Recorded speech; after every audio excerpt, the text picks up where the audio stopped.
पहली बार जब मैंने $10,000 कमाए तो मेरा चेहरा एक गंदे कालीन पर दबा हुआ था, जिससे पुरानी बारिश और सस्ती नाकामी जैसी बदबू आ रही थी। मुझे अभी अभी एक कन्वीनियंस स्टोर से सिर्फ 4 मिनट देर से आने के लिए नौकरी से निकाला गया था। ऐसा करते समय मैनेजर मुस्कुरा रहा था, इसलिए नहीं कि 4 मिनट मायने रखते थे, बल्कि इसलिए क्योंकि उसे अपने से कमजोर इंसान को वहां खड़े होकर जिल्लत सहते देखने में मजा आ रहा था। दुनिया ऐसे ही काम करती थी। लोग नाटक करते थे कि टैलेंट मायने रखता है। जब कोई पहले ही कामयाब हो जाता था तो वे उसकी कड़ी मेहनत की तारीफ करते थे, लेकिन कामयाबी से पहले कड़ी मेहनत सिर्फ वही चीज थी जो गरीब लोग करते थे, जबकि बेहतर लोग हंसते थे। मुझे ये बात साफ साफ समझ आ गई थी। मैं 22 साल का था, कंगाल था, अंडरवेट था और इतने छोटे कमरे में रह रहा था कि अपने गद्दे पर से ही वॉश बेसिन तक पहुंच सकता था। मेरी मेमोरी बहुत तेज थी। एक ऐसे कॉलेज में परफेक्ट ग्रेड्स थे जिसकी फीस मैं अब नहीं भर सकता था और मेरे बैंक अकाउंट में सिर्फ $11 थे। इन सब बातों से उस मकान मालिक पर कोई फर्क नहीं पड़ रहा था जो मेरा दरवाजा पीट रहा था। इसलिए मैंने उसे इग्नोर किया, खुद को कालीन पर झुकाया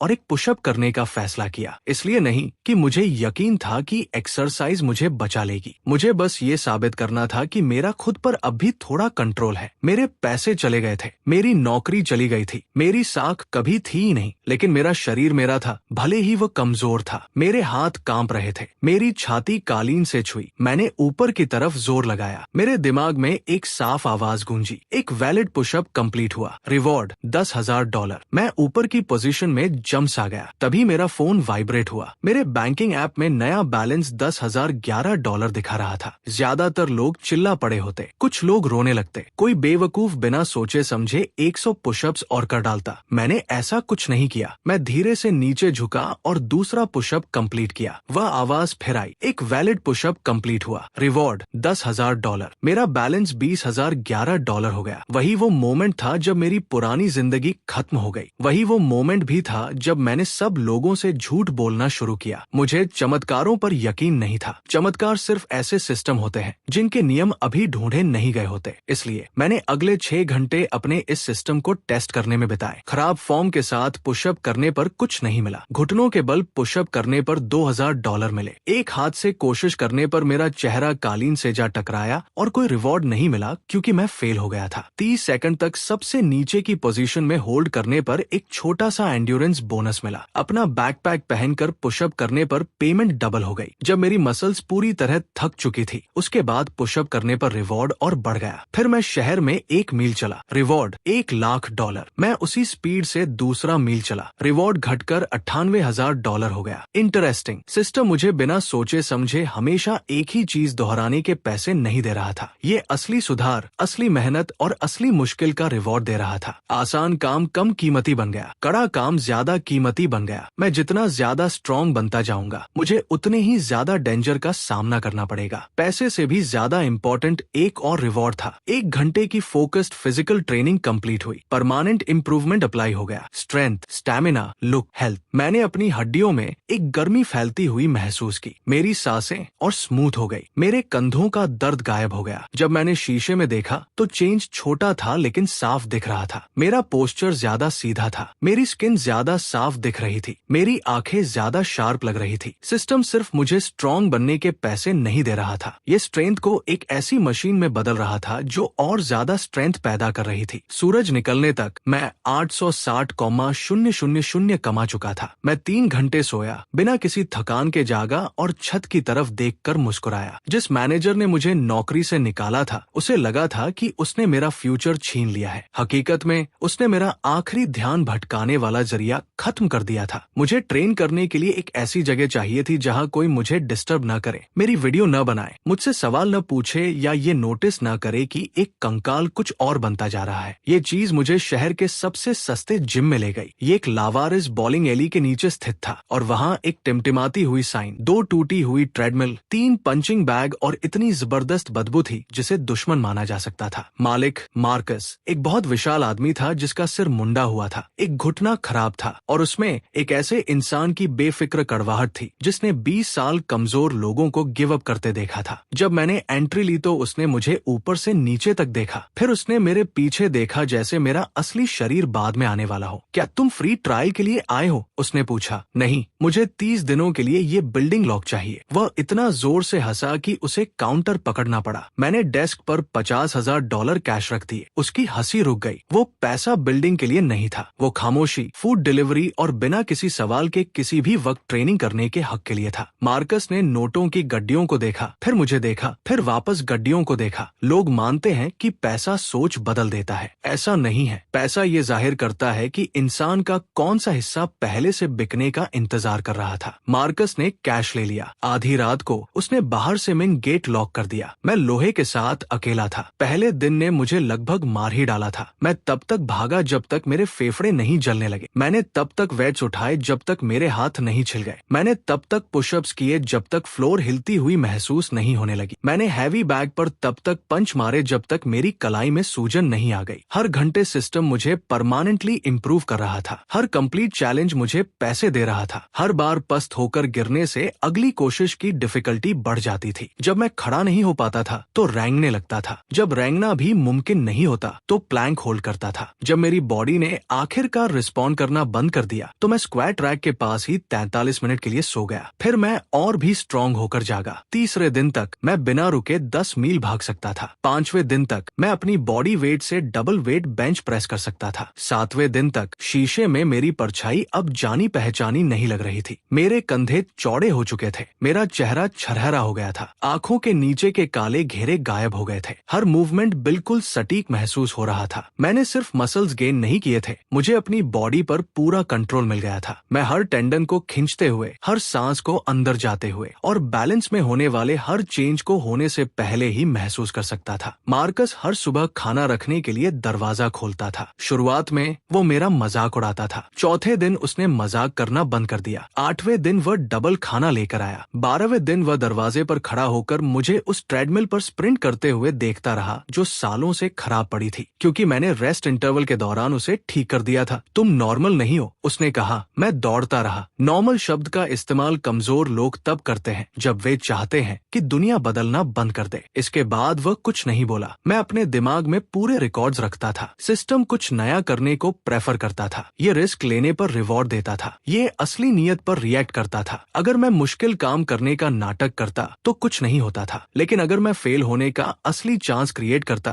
तो रिवॉर्ड कई गुना बढ़ जाता था। इसलिए मैंने और बेहतर तरीके से दर्द सहना डिजाइन करना शुरू किया। सीढ़ियां चढ़ते वक्त मैंने जंजीरें बांधी। मैं एक वेट मास्क पहनकर भागा जिससे मेरी सांसें रुकती थी। वेट उठाते वक्त मैंने एक पैर पर बैलेंस बनाया। मैंने लाइटें बंद कर दी और आवाज के सहारे ट्रेनिंग की। मैंने एक प्लास्टिक के ड्रम में बर्फ का पानी भरा और दीवार से बंधे रेसिस्टेंस बैंड्स के साथ एक्सरसाइज करते हुए उसी के अंदर रहा। हर नए तरीके ने मेरी पेमेंट बढ़ा दी। 10,000 बढ़कर 20,000 हो गए। 1,00,000 बढ़कर 500,000 हो गए। एक मुश्किल भरा घंटा लाखों की कमाई करा देता था। मेरे अकाउंट में पैसा इतनी तेजी से आ रहा था कि वह नंबर मुझे असली ही नहीं लगता था, लेकिन पैसा सिर्फ इकट्ठा किया गया इन्फ्लुएंस था। मुझे उसकी तारीफ करने में कोई इंटरेस्ट नहीं था। मैं ये जानना चाहता था कि ये पैसा दुनिया से जबरदस्ती क्या करा सकता है। 15वें दिन मैंने एक सिंपल डायरेक्ट डील के जरिए वो पूरा जिम बिल्डिंग ही खरीद लिया। मार्कस अपने फोन पर ट्रांसफर का नोटिफिकेशन देखता रह गया। तुमने ये पूरी जगह खरीद ली। मैंने इसके ऊपर का बॉलिंग एली भी खरीद लिया है। वह जगह तो 12 सालों से खाली पड़ी है। फिर तो उसने काफी आराम कर लिया है। जब मैं नीचे ट्रेनिंग करता था, मैंने अपस्टेयर्स काम करने के लिए क्रू हायर कर लिया। उन्हें नहीं पता था कि मैं कौन हूँ। वे बस इतना जानते थे कि इस रहस्यमयी बायर ने 3 गुना पैसा दिया है और वो सब कुछ तुरंत कंप्लीट चाहता है। दीवारें गिरा दी गई, स्टील के बीम खड़े कर दिए गए। वो बेकार पड़ा बॉलिंग एली एक प्राइवेट ट्रेनिंग चैम्बर में बदल गया, जहाँ climbing towers, cold pools, pressure rooms, मजबूत फर्श और एक ग्लास सीलिंग थी जो सीधे आसमान की तरफ खुल सकती थी। मार्कस इस बदलाव को ऐसे देख रहा था जैसे कोई इंसान अपने बेसमेंट में ड्रैगन को अंडे से बाहर निकलते हुए देख रहा हो। 20वें दिन तक उसने मुझे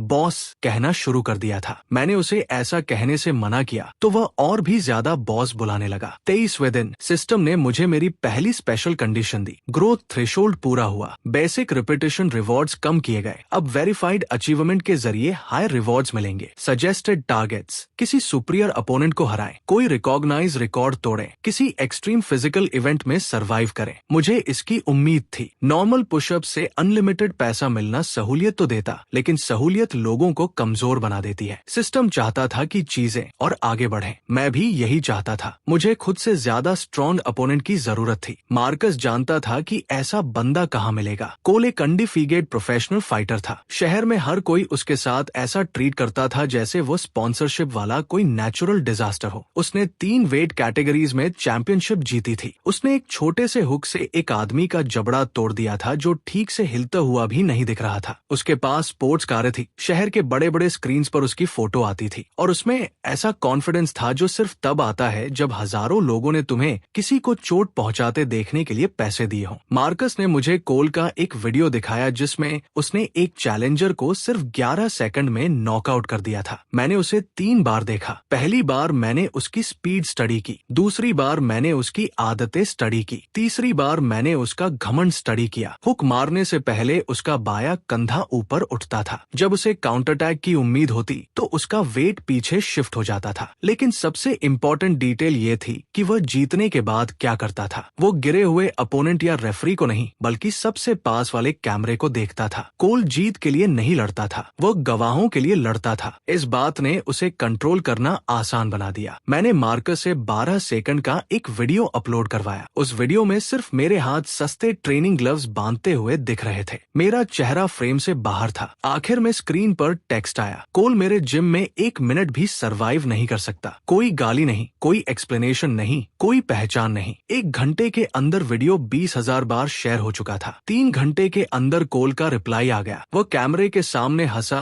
और जिसने भी वह पोस्ट किया था उसे बर्बाद करने का वादा किया। बिल्कुल प्लान के मुताबिक। लोगों को लगा कि मैं कोल को चैलेंज कर रहा हूँ। असल में मैं उसके घमंड को एक पिंजरे में न्योता दे रहा था। अगले ही दिन काली कारों ने मेरी बिल्डिंग को घेर लिया। सड़क पर कैमरे भरे पड़े थे। कोल सफेद सूट पहनकर जिम में घुसा। उसके चेहरे पर पोस्टर्स के लिए तैयार किया गया एक्सप्रेशन था। वो अपने साथ ट्रेनर्स, सिक्योरिटी और एक लाइव स्ट्रीम क्रू लेकर आया था। मार्कस ने फुसफुसाकर कहा कि हमारे सामने एक प्रॉब्लम आ गई है। मैंने उससे कहा कि प्रॉब्लम बिल्कुल सही टाइम पर पहुंची है। मैं ग्रे स्वेटपैंट्स पहने बिना शर्ट के बाहर आया। पूरा कमरा शांत हो गया। 28 दिन पहले मैं एक थके हुए स्टूडेंट जैसा दिखता था जो अनजान लोगों के टकराने पर भी माफी मांगता था। अब ट्रेनिंग के हर एक घंटे ने मेरी बॉडी को तराश दिया था। मेरी मसल्स बहुत बड़ी नहीं थी, वे बैलेंस्ड, शार्प और मूवमेंट के लिए बनी थी। सिस्टम ने मेरी स्ट्रेंथ के साथ साथ मेरे लुक को भी इम्प्रूव कर दिया था, जिसका मतलब था कि मैं किसी बॉडी बिल्डर जैसा कम और किसी आर्टिस्ट द्वारा बनाए गए इंसान जैसा ज्यादा लग रहा था। कोल की मुस्कान आधे सेकंड के लिए सख्त हो गई। उतना ही काफी था। उसने मेरा नाम पूछा, एड्रियन। उसने पूछा कि मैं क्या रूल्स चाहता हूँ। 1 मिनट, तुम कुछ भी कर सकते हो, मैं तुम पर अटैक नहीं करूंगा। कमरा शोर से गूंज उठा। कोल मुझे घूरता रहा, ये सोचते हुए कि शायद ये कोई मजाक है, लेकिन ऐसा कुछ नहीं था। मेरा गोल सिर्फ उसे हराना नहीं था। सिस्टम को एक सुपीरियर अपोनेंट चाहिए था। अगर मैं पहले अटैक करता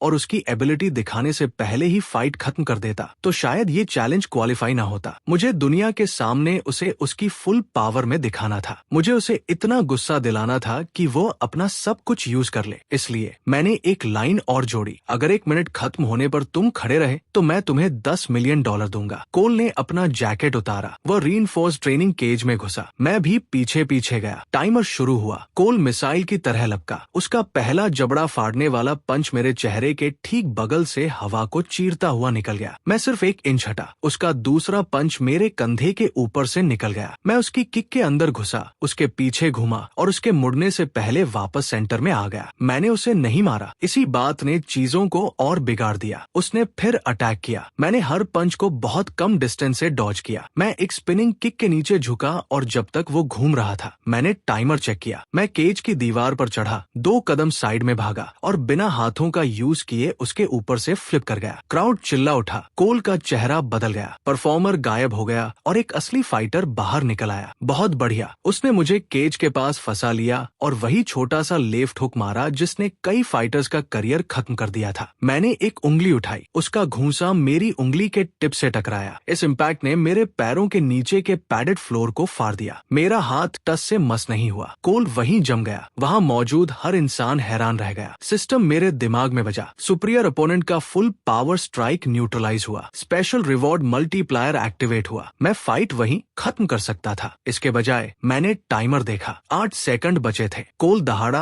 और मेरी तरफ लपका। मैं एक तरफ हटा, अपना एक पैर उसकी एंकल के पीछे फंसाया और 2 उंगलियों से उसके कंधे को गाइड किया। वह केज के पार उड़ा, दीवार से टकराया और और जैसे ही टाइमर 0 पर पहुंचा, वो पीठ के बल जमीन पर आ गिरा। सुपीरियर प्रोफेशनल अपोनेंट की हार कंफर्म हुई। Reward $100 million.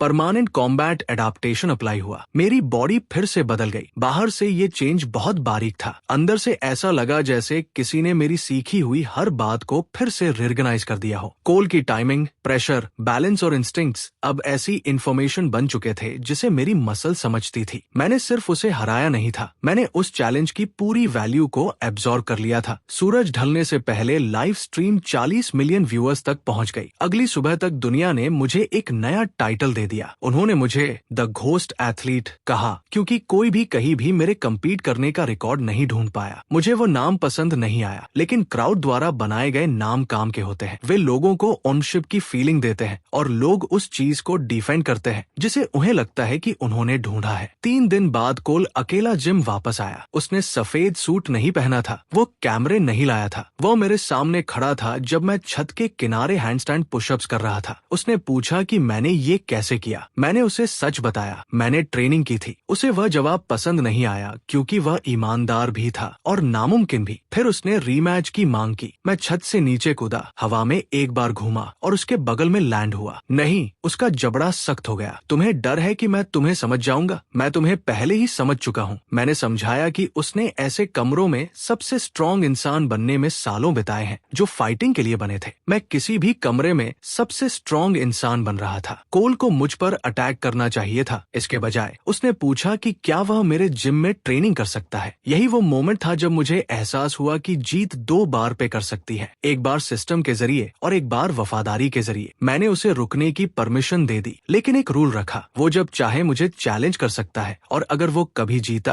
तो ये जिम उसका हो जाएगा। कोल मुस्कुराया, उसे लगा कि मैं उसे उम्मीद दे रहा हूँ। असल में मैं खुद को डिफिकल्टी का एक रिन्यूएबल सोर्स दे रहा था। अगले 2 हफ्तों तक उसने बिना किसी वार्निंग के मुझ पर अटैक्स किए। उसने ब्रेकफास्ट के दौरान ट्राई किया, उसने पूल में ट्राई किया, उसने तब ट्राई किया जब मैं छत से एक पैर के बल लटका हुआ था। एक बार उसने मेरे सोते समय दरवाजा लात मारकर खोला और मेरे सिर पर मेडिसिन बॉल फेंकी। मैंने बिना आंखें खोले उसे कैच कर लिया। हर अटैक ने मेरी इंस्टिंक्ट्स को और बेहतर होने पर मजबूर किया। हर नाकाम एम्बुश ने उसे और भी ज्यादा क्रिएटिव बना दिया। सिस्टम छोटे कॉम्बैट बोनसेस देता था, लेकिन असली वैल्यू अडेप्टेशन में थी। मार्कस को ये अरेंजमेंट बड़ा मजाकिया लगता था, जब तक कि कोल ने मार्कस के हाथ में सूप का कटोरा होने के दौरान मुझ पर अटैक नहीं कर दिया। उसके बाद मार्कस ने खाने के आसपास सरप्राइज फाइट्स बैन कर दी। जिम बहुत फेमस हो गया, भले ही हम तीनों के अलावा किसी को भी अंदर जाने की परमिशन नहीं थी। हर दिन बाहर भीड़ जुट जाती थी। इन्फ्लुएंसर्स दीवारों की वीडियो बनाते थे, एथलीट अंदर आने के लिए पैसों का ऑफर देते थे, कंपनियां इक्विपमेंट से भरे ट्रक्स भेजती थी। मैं इक्विपमेंट्स रख लेता था और कंपनियों को रिजेक्ट कर देता था। मिस्ट्री ने डिमांड को विज्ञापन से कहीं बेहतर तरीके से बढ़ा दिया था, लेकिन जिम के बाहर एक इंसान ऐसा था जो चीयर नहीं कर रहा था। सेरेना एक इन्वेस्टिगेटिव रिपोर्टर थी जिसकी शांत आवाज, गहरी आंखें और उन डिटेल्स को नोटिस करने की इरिटेटिंग आदत थी जिन्हें बाकी लोग इग्नोर कर देते थे। उसे इस बात से फर्क नहीं पड़ता था कि मैंने कोल को हरा दिया। उसे इस बात से फर्क पड़ता था कि 1 महीने पहले कन्वीनियंस स्टोर से बाहर निकलते हुए मेरी फोटो खींची गई थी, पतले कंधों और चोटिल गाल के साथ। उसे वह पुरानी फुटेज मिल गई। उसने मेरे पोस्चर, मेरी हाइट और मेरे हाथों की शेप को कंपेयर किया। फिर उसने मेरी बिल्डिंग की खरीद, मेरे इक्विपमेंट्स, मेरी अचानक आई दौलत, मेरी फिजिकल ट्रांसफॉर्मेशन और एथलेटिक्स में मेरी किसी भी हिस्ट्री का न होना गिनना शुरू कर दिया। जिस दिन वह जिम के बाहर आई, उसने इंटरव्यू नहीं मांगा। उसने अपना फोन ऊपर उठाया और मुझे 2 इमेजेस दिखाई। पहली इमेज सिस्टम मिलने से पहले की मेरी थी, दूसरी 30 दिनों के बाद की मेरी थी। तुम या तो इस दुनिया के सबसे बड़े धोखेबाज हो, उसने कहा, या फिर सबसे इम्पोर्टेंट इंसान। मैं मुस्कुराया। आखिरकार कोई इंटरेस्टिंग इंसान आया था। मैंने सेरेना को अंदर बुला लिया। मार्कस की कॉफी का कप गले में अटकते अटकते बचा। कोल ने हैवी बैग पर पंच मारना बंद कर दिया। 2 महीनों से मैंने बिल्डिंग के पास आने वाले हर रिपोर्टर, एथलीट, पॉलिटिशियन, सेलिब्रिटी और बिलियनर को मना किया था। फिर मैंने टूटे हुए कोने वाले फोन के साथ आई एक औरत के लिए दरवाजा खोल दिया। इस बात ने सेरेना को 2 बातें बता दी। पहली, मैं उसे डेंजरस मानता था। दूसरी, मैं चाहता था कि उसे ये बात पता चले। वह धीरे धीरे जिम में घूमी और सिर को ज्यादा घुमाए बिना हर चीज को ध्यान से देखा। क्लाइंबिंग वॉल, रीइंफोर्स्ड केज,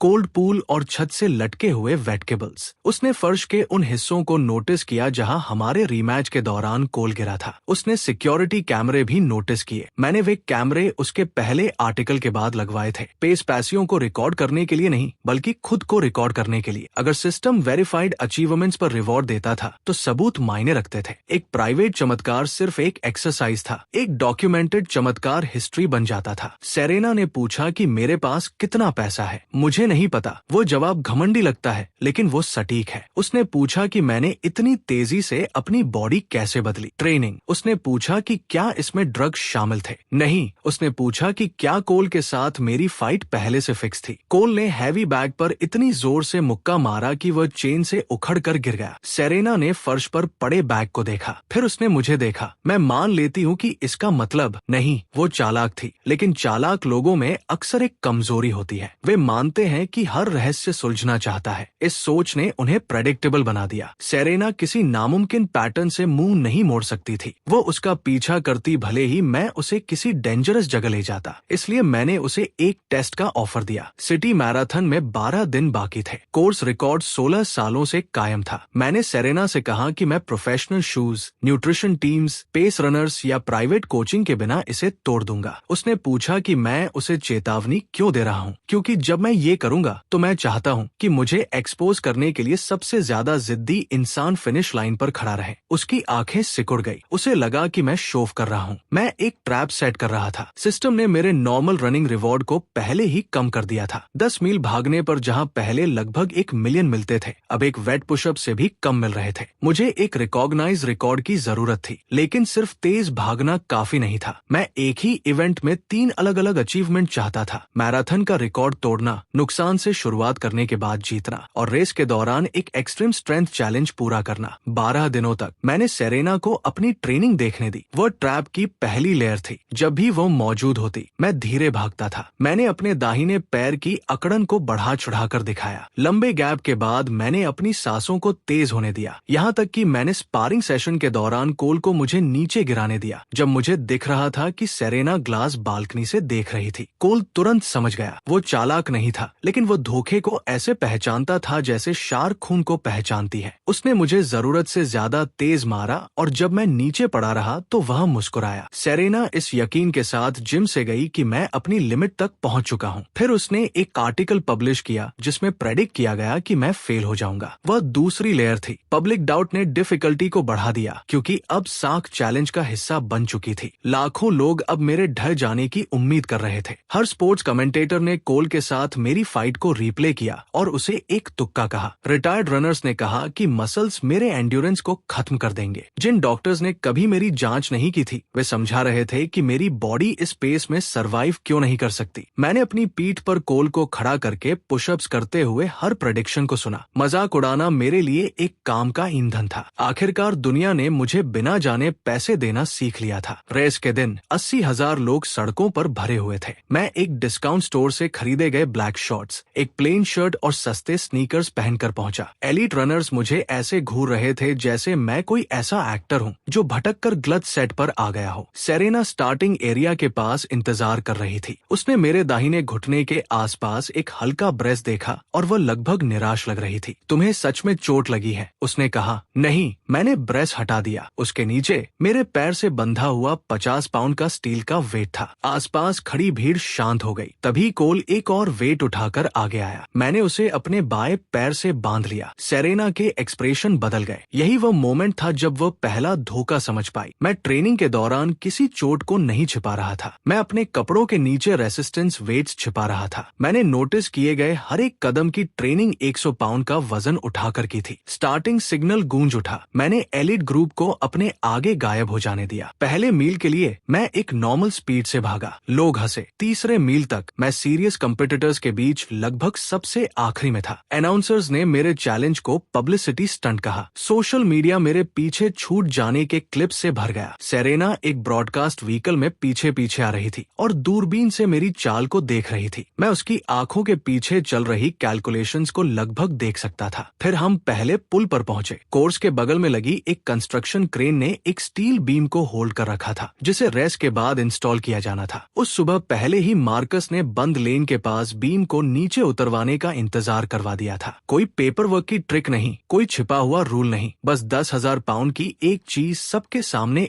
इंतजार कर रही थी। मैं भागते भागते रुक गया। भीड़ करा उठी। मैं बीम के पास गया, नीचे झुका और सपोर्ट स्ट्रैप्स के आसपास अपने हाथ लपेट। क्रेन ऑपरेटर ने प्रेशर रिलीज कर दिया। एक सेकंड के लिए 10,000 पाउंड मेरी बॉडी पर आ पड़ा। मेरे जूतों के नीचे की सड़क चटक गई। फिर मैं खड़ा हो गया। सिस्टम गूंज उठा। पब्लिक एक्सट्रीम स्ट्रेंथ कारनामा कंफर्म हुआ। Reward $250 million.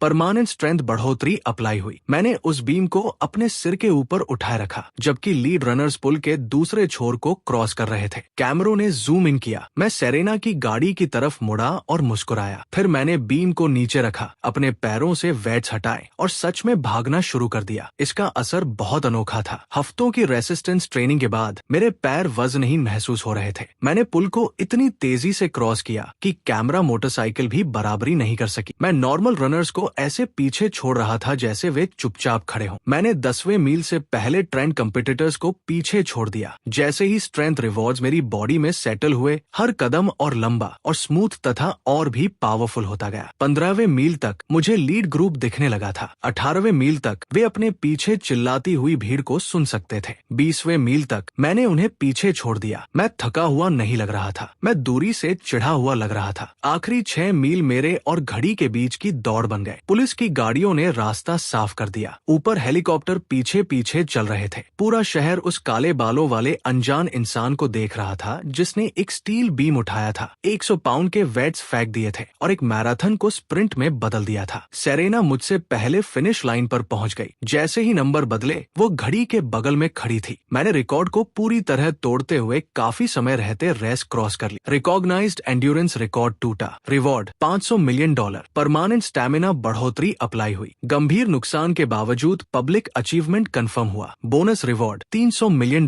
परमानेंट रिकवरी बढ़ोतरी अप्लाई हुई। भीड़ का चिल्लाना बंद होने से पहले ही मेरी हार्ट रेट नॉर्मल हो गई। मैं बैरियर पर चढ़ा, एक हाथ उठाया और पूरे शहर को झूमने दिया। वह सबसे चमकदार हिस्सा था जिसे हर किसी ने याद रखा। इम्पोर्टेंट हिस्सा 30 सेकंड बाद हुआ। सेरेना मेरे पास एक ऐसे इंसान की आंखों से आई जिसकी थ्योरी अभी अभी खत्म हो चुकी थी। उसने माना था कि मेरी ट्रांसफॉर्मेशन के पीछे कोई फिजिकल प्रोसेस था, कोई इलीगल ड्रग, कोई छिपी हुई मशीन, कोई साइंटिफिक टीम। लेकिन किसी ड्रग ने उस बीम को एक्सप्लेन नहीं किया, किसी मशीन ने उस स्पीड को एक्सप्लेन नहीं किया, किसी टीम ने ये एक्सप्लेन नहीं किया कि मैं रेस के बाद उससे पहले के मुकाबले ज्यादा स्ट्रॉन्ग क्यों दिख रहा था। उसने इकलौता सही रिजल्ट फुसफुसाया, तुम तब इम्प्रूव होते हो जब तुम नामुमकिन चीजें करते हो। मैंने सबसे पास वाले कैमरे में देखा, फिर मैं इतना करीब झुका कि सिर्फ वही सुन सके, और तुमने इसे नामुमकिन बनाने में मदद की। उसके आर्टिकल ने डाउट क्रिएट किया था, उसकी प्रेजेंस ने अचीवमेंट को वेरीफाई किया था, उसके शक ने मेरे रिवॉर्ड को बढ़ा दिया था। पहली बार सेरेना मुझसे डरी हुई लग रही थी, इसलिए नहीं कि मैं स्ट्रॉन्ग था, बल्कि इसलिए कि मैंने उसकी इंटेलिजेंस का इस्तेमाल ट्रेनिंग इक्विपमेंट की तरह किया था। उस रात मैंने अपने जिम के आसपास के ब्लॉक की हर बिल्डिंग खरीद ली। अगली सुबह मैंने उन्हें तोड़ना शुरू कर दिया। शहर को उम्मीद थी कि मैं एक लग्जरी टावर बनाऊंगा। इसके बजाय मैंने धरती पर सबसे अनोखा ट्रेनिंग कॉम्प्लेक्स बनाया, जिसके बाहर चारों तरफ एक वर्टिकल रनिंग ट्रैक लिपटा हुआ था। दोनों टावरों के बीच एक ट्रांसपेरेंट स्विमिंग पूल हवा में लटका हुआ था। मैकेनिकल आर्म्स बिना किसी वार्निंग के पैडेड प्रोजेक्टाइल फायर कर रहे थे। फर्श तिरछे हो जाते थे, दीवारें घूम जाती थी। ग्रेविटी हार्नेस एथलीटों को हर डायरेक्शन में खींच रहे थे, और एक सेंट्रल चैम्बर गर्मी, ठंड, हवा, ऊंचाई और इम्पैक्ट को सिमुलेट कर सकता था। सबसे ऊपर मैंने एक खुलती हुई छत के नीचे एक सर्कुलर एरेना इंस्टॉल किया। मार्कस ने इसे पागलपन कहा, कोल ने इसे खूबसूरत बताया, सेरेना ने इसे सबूत कहा, और मैंने इसे अपना घर कहा। निर्माण देखने के लिए हर दिन भीड़ इकट्ठा होती थी। मैंने उन्हें सबसे इम्पोर्टेंट कमरे को छोड़कर सब कुछ देखने दिया। बिल्डिंग के नीचे रीइंफोर्स कंक्रीट से घिरा हुआ मैंने बिना किसी मशीन के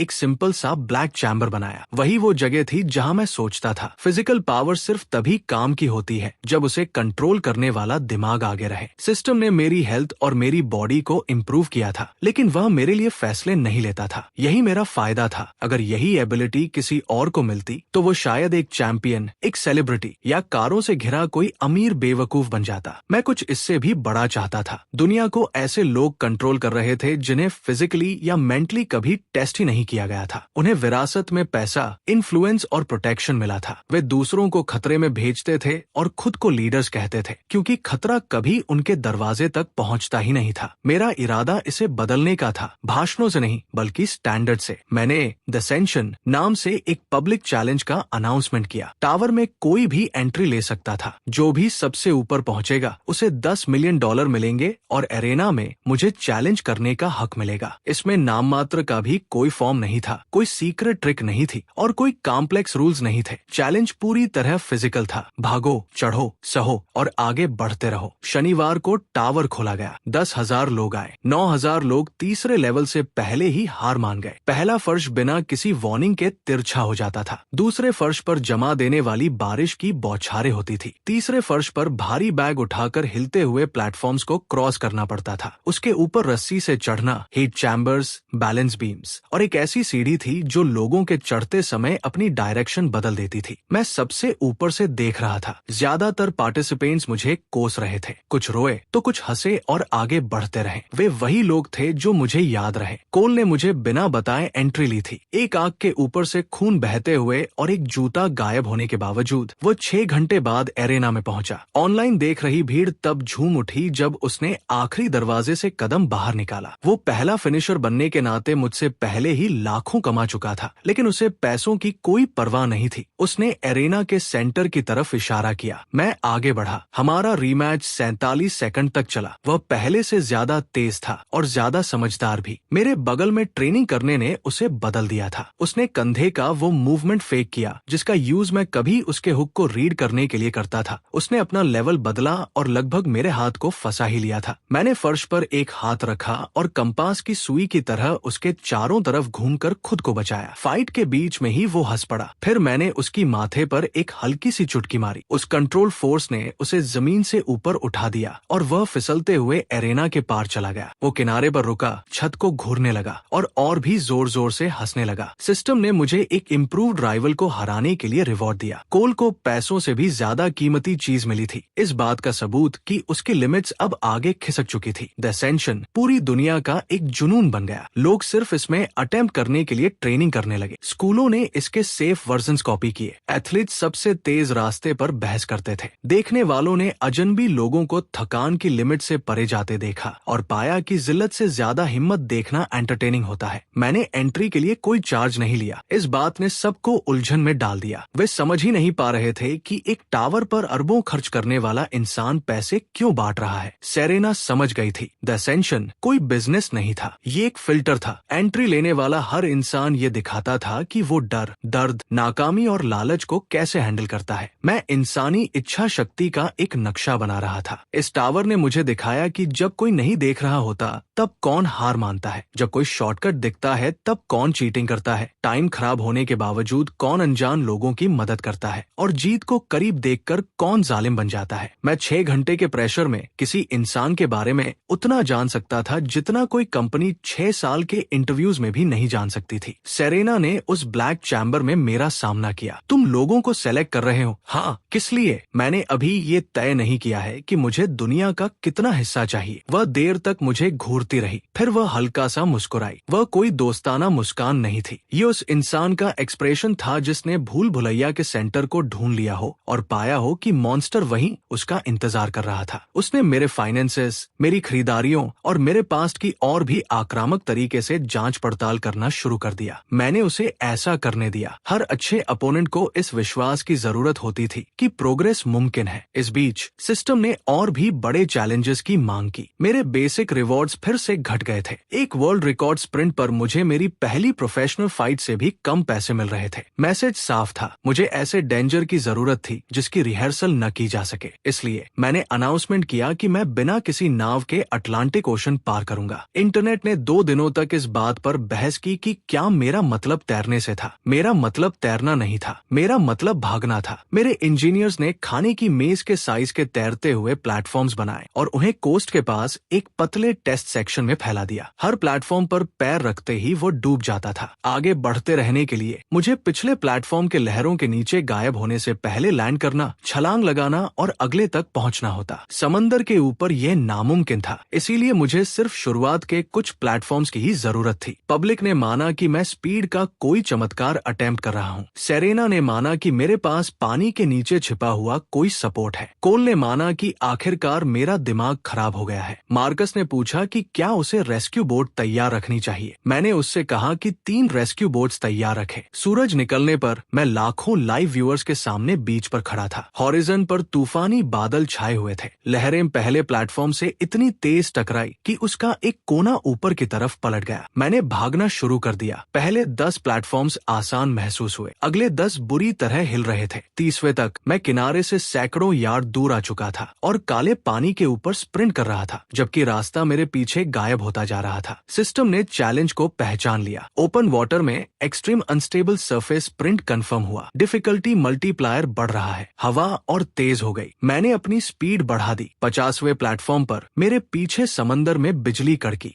60वें पर एक लहर अगले 3 प्लेटफॉर्म्स को निगल गई। मुझे ऐसी ही किसी चीज की उम्मीद थी। मैंने छलांग लगाई, गायब हुए रास्ते की तरफ नहीं, बल्कि पानी की दीवार की तरफ। मैंने लहर के सामने अपना एक पैर जमाया और उसके घुमाव के साथ तिरछा ऊपर की तरफ भागा। 3 नामुमकिन कदमों के लिए समंदर मेरा ट्रैक बन गया। सबसे ऊपर पहुंचकर मैंने खुद को हवा में उछाला, मिसिंग गैप को क्रॉस किया और एक प्लेटफॉर्म पर इतनी जोर से लैंड हुआ कि वो 2 टुकड़ों में टूट गया। कैमरों ने सब कुछ कैप्चर कर लिया। मैं आगे बढ़ता रहा। आखिरी प्लेटफॉर्म किनारे से 1 मील दूर था। जब मैं वहां पहुंचा तो आगे कोई रास्ता नहीं बचा था, सिर्फ अटलांटिक समंदर था। मैंने पीछे मुड़कर देखा कि मेरे पीछे के प्लेटफॉर्म्स एकाएक करके डूब रहे थे। वापस जाने का कोई रास्ता नहीं था। ये कोई एक्सीडेंट नहीं था। मैंने चैलेंज को एक पॉइंट ऑफ नो रिटर्न के साथ डिजाइन किया था, क्योंकि सिस्टम असली रिस्क को मापता था। रेस्क्यू बोट्स मेरी तरफ तेजी से आ रही थी, लेकिन तूफान ने उनकी स्पीड कम कर दी थी। सबसे पास वाली बोट भी अभी कुछ मिनट दूर थी। मेरे नीचे का प्लेटफॉर्म गायब हो गया। मैं समंदर में गिर पड़ा। ठंडा पानी मेरे सिर के ऊपर समा गया। लहरें मुझे नीचे की तरफ खींचने लगी। मेरे जूते भारी हो गए। बहाव ने मेरी बॉडी को मरोड़ दिया। मेरे ऊपर समंदर की सतह बिजली से सफेद चमक रही थी। मैं नावों की तरफ नहीं तैरा, मैं और गहराई में तैरा। देख रही दुनिया को लगा कि मैं दिशा खो बैठा हूँ। सेरेना बेहतर जानती थी। वो सबसे आगे वाली नाव पर खड़ी होकर कैमरा क्रू पर चिल्ला रही थी कि वे मेरी कलाई के बैंड में लगे ट्रैकिंग सिग्नल को फिल्मी रिकॉर्डिंग में बनाए रखें। 100 फीट पर प्रेशर ने मेरी छाती को भींच दिया। 200 पर धूप गायब हो गई। 300 पर मेरी बॉडी हवा के लिए तड़पने लगी। मैं नीचे जाना जारी रखा। सिस्टम गूंज उठा। बिना ब्रीथिंग इक्विपमेंट के एक्सट्रीम डेप्थ कंप्लीट हुई। रिवॉर्ड मल्टीप्लायर एक्टिवेट हुआ। परमानेंट लंग कैपेसिटी बढ़ोतरी अप्लाई हुई। दर्द कम हो गया। मैं और गहरा तैरा। मेरा प्लान सिंपल था। सरफेस चैलेंज ने एक्सप्लोसिव मूवमेंट को ट्रेन किया था। डेप्थ चैलेंज प्रेशर में एंड्योरेंस को ट्रेन करेगा। मैंने उन्हें कंबाइन कर दिया था ताकि किसी को भी स्टेज्ड कहकर खारिज न किया जा सके। 500 फीट पर सिस्टम ने मुझे फिर रिवॉर्ड दिया। 700 पर ट्रैकर सिग्नल टिमटिमाने लगा। 900 पर सेरेना ने भी मेरी लोकेशन खो दी। लाइव ऑडियंस एक खाली मैप देख रही थी। 80 सेकंड के लिए दुनिया ने मान लिया कि मैं मर चुका हूँ। फिर समंदर में धमाका हुआ। मैं सतह के नीचे से इतनी फोर्स के साथ बाहर निकला कि हवा में 20 फीट ऊपर तक उछल गया। जब मैं लहरों के ऊपर घूमा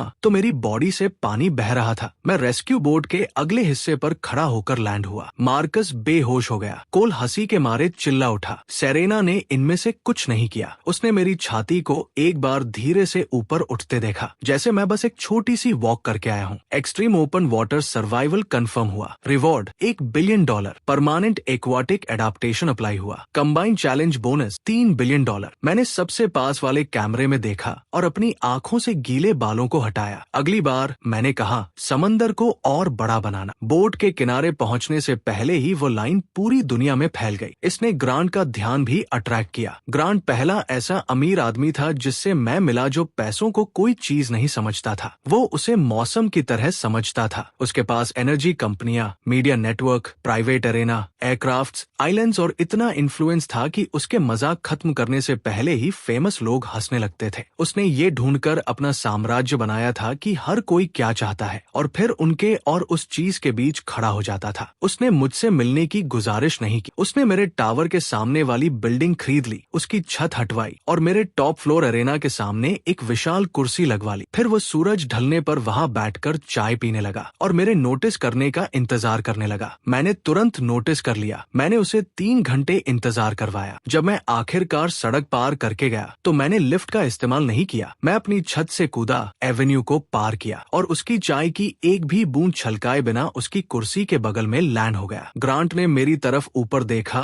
और मुस्कुराया। अब मैं समझ सकता हूँ कि हर कोई तुमसे क्यों डरता है। वे अभी डरे नहीं हैं। उसकी मुस्कान और चौड़ी हो गई। आखिरकार दुनिया ने मेरे पास किसी ऐसे इंसान को भेजा था जो एम्बिशन, महत्वाकांक्षा को समझता था। ग्रांट ने मुझे पैसों का ऑफर नहीं दिया। ऐसा करना हम दोनों की तौहीन होती। उसने मुझे पूरी दुनिया का अटेंशन ऑफर किया। उसके पास इतने सारे स्क्रीन्स, स्टेडियम्स और नेटवर्क्स का कंट्रोल था कि वह किसी प्राइवेट काम को भी एक ग्लोबल इवेंट में बदल सकता था। उसने कहा कि मेरे पास पावर है, लेकिन बिना स्टेज के पावर सिर्फ एक अफवाह बनकर रह जाती है। वह मुझे एक ही बार में हर देश के सामने ला सकता था। ज्यादातर लोगों को इसमें एक बहुत बड़ा मौका दिखता। मुझे इसमें एक रुकावट महसूस हुई। एक स्टेज पर लाइट्स तो होती है, लेकिन उसके साथ दीवारें भी होती हैं। ग्रांट तय करना चाहता था कि मैं कहाँ परफॉर्म करूँ, कब परफॉर्म करूँ और ऑडियंस क्या देख रही है। वो मुझे एक अनप्रेडिक्टेबल फोर्स से एक ऐसे प्रोडक्ट में बदलना चाहता था जिसे वो अपने हिसाब से शेड्यूल कर सके। मैं उसके बगल वाली कुर्सी पर बैठ गया और सड़क पार अपने टावर की तरफ देखा। तुम क्या चाहते हो? मैंने पूछा। ये देखना कि तुम कहाँ रुकते हो। ये कोई जवाब नहीं है, ये इकलौता सच्चा जवाब है। ग्रांट ने समझाया कि दुनिया अभी मेरी तारीफ इसलिए कर रही है क्योंकि मैं नामुमकिन चीजों को देखने में मजाकिया और एंटरटेनिंग बना देता हूँ। लेकिन एडमिनेशन बहुत अस्थिर होता है। लोग हीरो से तब तक प्यार करते हैं जब तक हीरो जज नहीं बन जाते। वे ताकत से तब तक प्यार करते हैं जब तक ताकत परमिशन मांगना बंद नहीं कर देती। वो जानता था कि मैं क्या बना रहा था, सिर्फ वो टावर नहीं बल्कि उसके पीछे का आइडिया। मैं एक ऐसी दुनिया चाहता था जहाँ स्टेटस को दिखाई देने वाली एबिलिटी के जरिए चैलेंज किया जा सके, जहाँ दूसरों से ऊपर पैदा हुए लोगों को ये साबित करने के लिए मजबूर किया जा सके कि वे उस ऊंचाई के लायक हैं। ग्रांट का पूरा वजूद इसके बिल्कुल उलट आइडिया पर टिका था। और फिर इसी के साथ हमारा ये एपिसोड यहीं पर खत्म होता है। तो दोस्तों, अगर आपको ये स्टोरी अच्छी लग रही है और आपको इसका पार्ट 2 चाहिए तो इसके लिए मैं टारगेट रखता हूँ 1000 लाइक और 150 कमेंट। जैसे ही ये टारगेट पूरा हो जाएगा तो मैं इसका पार्ट 2 अपलोड कर दूंगा। तो इसीलिए ज्यादा से ज्यादा लाइक और कमेंट करो यार। और हाँ, हमारे चैनल को भी सब्सक्राइब करना ना भूले। मिलते हैं आपसे अगली वीडियो में।